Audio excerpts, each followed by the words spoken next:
I asked why we were getting the Subway sandwiches, and he said, he looked, first of all, he looked at me like I was stupid. And he said, for rapport.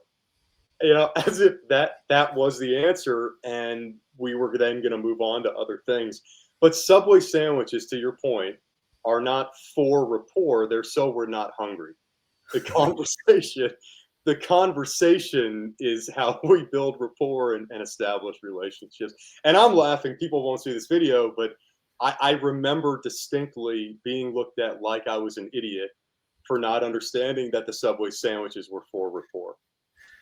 Yeah, the objective of rapport is really trust, and Subway sandwiches do not create trust. Right. They solve a problem, but they do not create trust. And, And we and create trust. We create trust for a reason, right? I mean, sooner or later, we're going to put that trust to the test, right? Because trust is easy when everything's groovy, right? But sometimes things get tough.